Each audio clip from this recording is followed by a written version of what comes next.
ஹரஹர சங்கர ஜெய ஜெய சங்கர் காஞ்சி பெரியவா போற்றி குருவே நமக. முக்கியமாக பார்த்தீங்கன்னா இன்றைக்கி ஒரு முக்கியமான நாள் என்னன்னு பார்த்தீங்கன்னா காஞ்சிபுரம் மகா பெரியவாவோட பிறந்த நாள். இன்னைக்கு 20/5/1894 தான் அவர் பிறந்தார். இந்த தேதியில தான் அவர் பிறந்தது. அவரை பற்றி தான் இனிமேல் போட போகிற வீடியோஸ் அவரை பற்றி தான் இருக்க போது. பெரியவாவோட மகிமைகள் சொல்லி போட போகிற பார்ட் 1 பார்ட் 2 பார்ட் 3 அது எத்தனை பார்ட் போகும்னு தெரியல. இது முக்கியமாக என்னை பெரியவா ரொம்ப அட்ராக்ட் பண்ணியிருக்காரு. அதுக்கு முன்னாடி நான் ஏன் இந்த சேனல் ஸ்டார்ட் பண்ணுறத ஷார்ட்டாக பார்த்துடலாம். எனக்கு பைக்கிங்கில் பயங்கர இன்ட்ரெஸ்ட்டு. பைக்கு ஓட்டுறதுல பயங்கர இன்ட்ரெஸ்ட்டு. அதுதான் சென்னை டு லடாக்லாம் போயிருக்கேன், இன்னொருலாம் போயிருக்கேன். பட் சென்னை டு லடாக் மட்டும் நான் வீடியோ போட்டிருக்கேன். நான் ஸ்ப்ளெண்டரில் போயிட்டு வந்தேன். ஆனால் இவனை பார்த்து அங்கேருந்து போயிட்டு வந்ததுக்கப்புறம் நான் போட்ட பிளான் என்னன்னு பார்த்தீங்கன்னா ஸ்ரீசைலம், அப்புறமா வாரணாசி, இது ரெண்டுமே நான் பிளான் பண்ணியிருந்தேன். போயிட்டு நம்ம அங்கேருந்து வீடியோஸ் எடுத்து போடணும்னு சொல்லிட்டு. பட் ஆனால் பார்த்தா எனக்கு போன மே மாதம் எனக்கு பிரெயின் ஸ்ட்ரோக் வந்துடுச்சு. பிரெயின் ஸ்ட்ரோக் வந்ததால் எனக்கு ஃபுல்லாக ஒரு ரைட் சைடு கை வலி, ஷோல்டர் பெயின் கொஞ்சம் நடக்கிற ப்ராப்ளம்லாம் இருந்தது. அதில் இருந்தால் முன்ன பின்ன அப்படி ஆகி இப்போ தான் கொஞ்சம் ட்ரீட்மெண்ட் எடுத்து கொஞ்சம் சரியாகிட்டு இருக்கு. ஸோ இந்த சமயத்தில் வீட்டில் சும்மா தான் உட்காந்துருக்கேன். ஆஃபீஸ் போனாலும் வந்துடுறேன். ஒரு நாள் தான் ஆஃபீஸ், ஏன்னா என் ஆஃபீஸ் நான் ட்ரிச்சில் தான் இருக்கேன் ஆக்சுவலாக. இப்போ ஆஃபீஸும் ஒர்க் ஃப்ரம் ஹோம் மாதிரி வீட்டிலேருந்தே பார்த்துன்னு இருக்கிறதால என்னால் அதுலேயுமே கான்சன்ட்ரேட் பண்ண முடியல. பார்த்தீங்கன்னா ரொம்ப நேரமே சும்மா தான் போகுது. அப்போ யோசித்தேன், என்னவோ பண்ணுறோம், ஏன் நம்ம குருவை பற்றி நம்ம சொன்னால் என்ன, அவர் செய்த மகிமைகள் நம்ம சொன்னோன்னா. நிறைய பேர் என்ன நினச்சிக்கிறாங்கன்னா சங்கர மடம்ன்றது ஒன்லி ஃபார் இவங்களுக்கு மட்டும்தான், பிராமணர்களுக்கு மட்டும்தான்ற மாதிரி நினைச்சுறாங்க. அப்படிலாம் கிடையாது.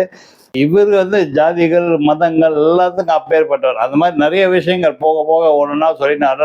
எல்லா மதத்துலையும் எப்படி போனார்ன்றதை பற்றி நான் சொல்ல வரேன். அந்த மதத்துக்கு என்ன பண்ணியிருக்காருன்றது.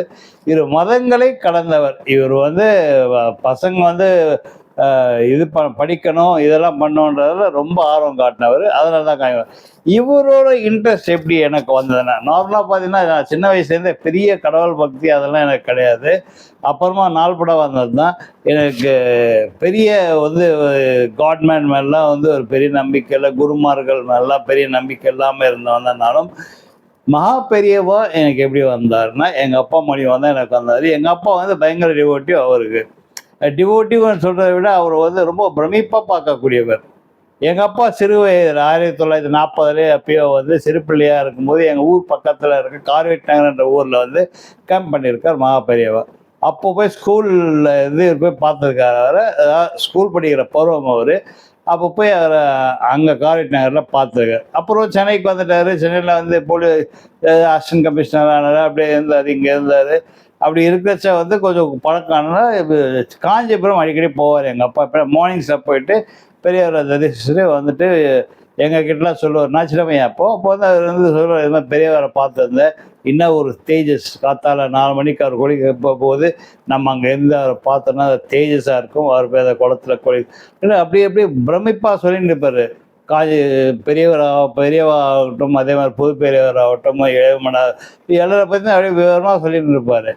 அதே மாதிரி பெரியவங்க அபரீதமான பக்தி எங்கள் அப்பாவுக்கு, பற்றுதல் ஊண்டுதல், அவர் குருநாதராக அவர் ஏற்றுல ரொம்ப இருந்தார். அதனால் அது மெதுவாக எனக்கும் ஒட்டிக்கிச்சு. அதனால் நானுமே அவரை பற்றி ரொம்ப பண்ணியிருந்தேன். நடுவில் கொஞ்சம் நான் சொன்ன மாதிரி அந்த இளமை பருவம்ன்றதுல அப்போ பெருசாக ஆன்மீகத்தில் பெரிய நாட்டம் இல்லாமல் இருந்த நேரம். அப்படி இருந்தாலுமே பெரியவர் மேலே இருக்க மரியாதை பக்தி இருக்குமே தவிர நான் ஓப்பனாக எங்கேயுமே வெளி காமிச்சிக்கிறது.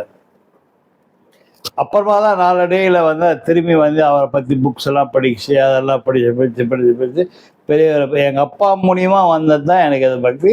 ஸோ பெரியவா சொல்லியிருக்காரு, இந்த மாதிரி பாடசாலை ஒன்று ஆரம்பிங்க சொல்லியிருக்காரு. யாருன்னா ஒரு ஹை போஸ்ட்டில் இருந்த ஒரு போலீஸ் ஆஃபீஸர், அவரோட பையனுக்கு ரிட்டையர்ட், அவரோட பையனுக்கு சொல்லியிருக்காங்க.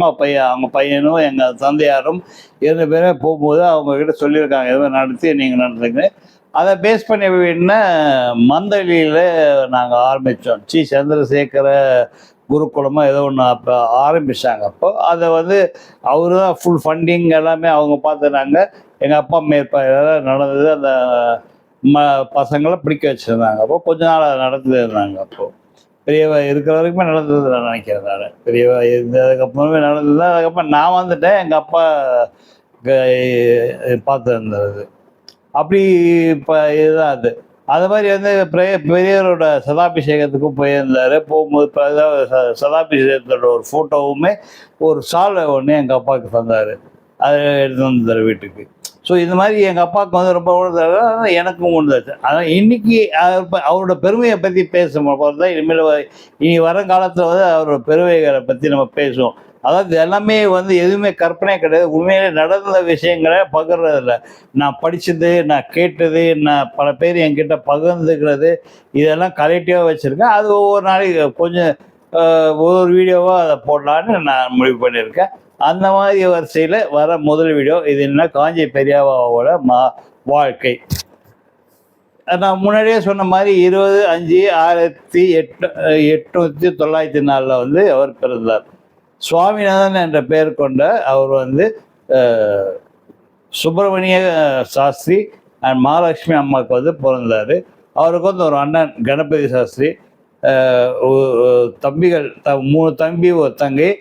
தம்பிகள் 2வது தம்பி அவருக்கு சண்முகமூர்த்தி சாஸ்திரி, அவர் 4வது தங்கை அவருக்கு லலிதான்றவங்க, 5வது வந்து சதாசிவம் சாஸ்திரி, அவர் 5வது, 6வது கிருஷ்ணமூர்த்தி சாஸ்திரி.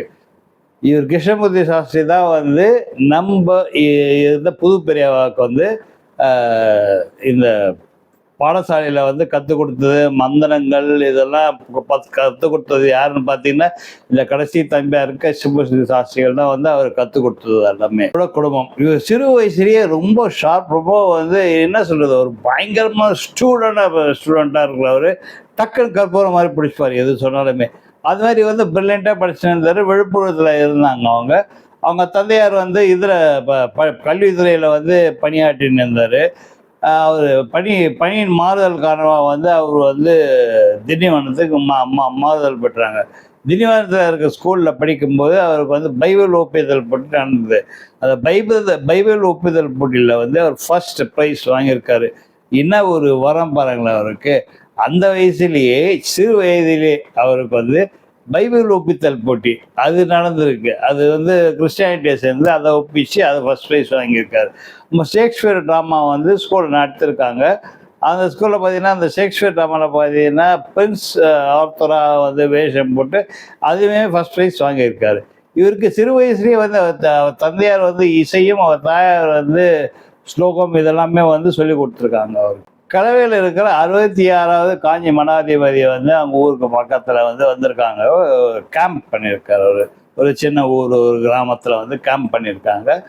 அவரை சந்திக்கிறதுக்காக ஒரு தாய் தந்தையோட இவர் போகிறார். சுவாமிநாதன் அவர்களும் போகிறாரு, அவரை சந்திக்கிறாரு. அவர்கிட்ட ஆசீர்வாதம் பெறுறாரு. தரிசனம் பார்த்து ஆசீர்வாதம் பெற்று பிரசாதம் பெற்றுக்கிட்டு திரும்புறாரு. இவருக்கு மைண்டு ஃபுல்லாகவே அவர் இறங்கியிருக்கார். மைண்ட் எல்லாம் யோசிச்சுனே இருக்காரு. அடுத்த நாள் என்ன பண்ணியிருக்காரு, அடுத்த நாள் மறுபடியும் அவர் பள்ளியில் படிக்கிற ஒரு பையனை கூப்பிட்டு வாடா போகலாங்க போய் பார்த்து தானே வாட்டு போய் பார்த்துருக்காங்க. அப்போ பார்க்கும்போது 66வது மடாதிபதி அவர் கேட்டிருக்காரு, என்னப்பா வீட்டு சொல்லிட்டேன் சொல்லாமல் இருந்தேன்னு. இல்லை சொல்லாமல் வந்திருக்கேன். அவருக்கு என்னமோ தோணியிருக்கு, இவர் தான் வந்து இந்த காஞ்சி மடத்தை நடத்தக்கூடிய மடாதிபதியாக இவர் வருவார்ன்றது அவருக்கு அப்பவே தோணியிருக்கு. அந்த விஷயமா வந்து பெரியவாளோட சொந்தக்காரராக இருந்த ஒரு வக்கீல் வந்து கிட்ட வந்து பேசியிருக்காரு. இது மாதிரி அவர் வந்து கேட்டுப்பார், சன்னியாசி கொடுக்குறானா என்னன்னு சொல்லி கேட்டுப்பாருன்னு.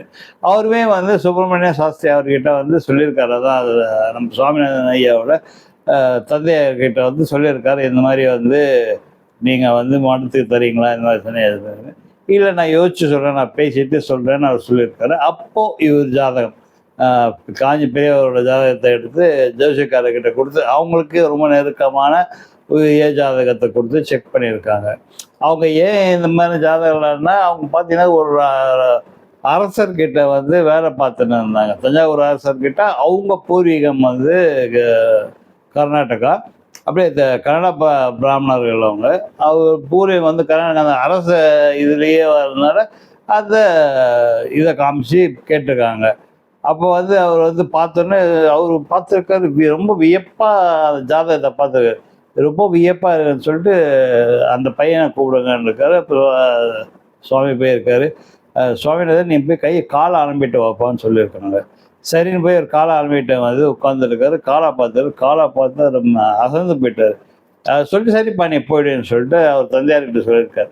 இவன் லௌகீக வாழ்க்கைக்கு வந்து சரிப்பட மாட்டார். இவர் வந்து சன்னியாசி ஜாதகம் இருக்கிறவர் இவர். ஏன்னா காலில் வந்து ரேகைகள் வந்து சக்கரம் இதெல்லாமே சங்கு இதெல்லாம் இருக்கு அவர் ஜாதகத்தில். இது காலில் இருக்க ரேகையில் அவர் ஜாதகப்படியுமே பார்த்தா அவர் சன்னியாசி போகிற யோகம் தான் அவருக்கு ஜாஸ்தி இருக்குது. அந்த மாதிரி ஜோசியக்காரர் வந்து சுப்பிரமணிய சாஸ்திரி கிட்ட சொல்கிறாரு. காஞ்சி சங்கராச்சாரியான 66வது சங்கராச்சாரியர் வந்து அந்த சமயத்தில் தான் வந்து இதாகிடுறாரு. அதுக்கப்புறமா ஒரு சிறிய காலம் வந்து சுவாமிநாதன் அதாவது மாபெரியாவோட அம்மா வழி சொந்தத்தில் ஆன பையன் லட்சுமிகாந்தன் சொல்கிறவர் வந்து மடாதிபதியாக வந்து நியமிக்கிறாங்க. அவரும் பார்த்தீங்கன்னா உடல் நல குறைவால் வந்து பார்த்தீங்கன்னா சொற்ப காலம், அது ரொம்ப சின்ன காலம், 8 நாட்களில் அவர் இறந்துறாரு.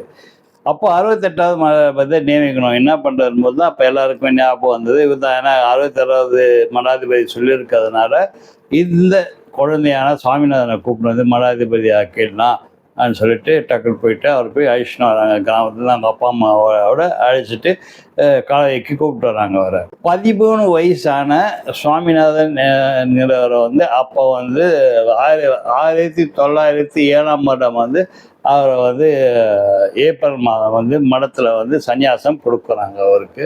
அப்போது என்ன 13 வயசில் வந்து சன்னியாசம் கொடுக்குறாங்க. 1907 ஆரம்பித்த அவர் பயணம், ஆன்மீக பயணம் 1994 வரைக்கும் ஓயாமல் நடந்தது. சன்னியாசம் பேரை சூன்றது தான் வந்து சந்திரசேகர சரஸ்வதி. காஞ்சி பெரியவா, அதுதான் நம்ம பெரியவா தான், நம்ம பெரியவா தான் சொன்னவர். ஏன்னா அவ்வளோ எளிமை, அவ்வளோ ஒரு நாலேஜு, அவ்வளோ ஒரு அதாவது பக்தர்கள் மேலே அவ்வளோ ஒரு பாசம் கழிவு, அதே மாதிரி ஏழைகள் மேலே அவ்வளோ ஒரு இது. அது காலப்போக்கு போக போக சொல்கிறாங்க. நம்ம திருவானைக்காவலில் இருக்கிற கும்பாபிஷேகம் பிரதிஷ்டைக்கு வந்து நம்ம சிங்கேரி சுவாமிகளை கூப்பிட்டு, அப்போ இருந்த நிர்வாகம் வந்து சிங்கேரி சுவாமிகளை கூப்பிட்டுருக்கு. அப்போ ஜனங்கள்லாம் சொல்லியிருக்காங்க, இல்லை இது வந்து சிங்கேரி மட சுவாமிகள் பண்ணுறது இல்லை, இது வந்து காலங்காலமாக வந்து இவங்க தான் பண்ணாங்க, சங்கராச்சாரியார், காஞ்சிபுரம் சங்கராச்சாரியார் பண்ணுறாங்கன்னு அவங்க வந்து அப்போஸ் பண்ணியிருக்காங்க. அப்போ இங்கிலீஷ் ஆட்சி அப்படின்னு பிரிட்டிஷ் ரூலிங் இருந்ததால் அந்த டைமில் இந்த கலெக்டர் என்ன பண்ணுறாரு, ராஜா மயிலன் சொல்கிற ஒரு டெப்டி தாசில்தார்கிட்ட இதை கேஸை கொடுத்து இதை இன்னமும் விசாரித்து என்ன நல்லதோ அது என்னவோ அது கரெக்டாக பண்ணிடுங்கன்னு சொல்லி அவர்கிட்ட சொல்லியிருக்காரு. டெப்டி தாசில்தார்கிட்ட சொல்கிறாரு. சரி, அவருமே அதை பற்றி விசாரிக்கிறாரு. அவர் ரொம்ப விசாரித்து பார்க்கும்போது பார்த்தா இது வந்து எல்லாமே வந்து காஞ்சி சங்கராச்சாரியார் மூலியமாக தான் இங்கே எல்லாமே நடந்துருக்கு. எல்லா கும்பாபிஷேகம் ஆகட்டும், பிரதிஷ்டைகள் ஆகட்டும், எல்லாமே அவங்க தான் பண்ணியிருக்காங்க. அந்த மாதிரி அவர் தெரிய வருது.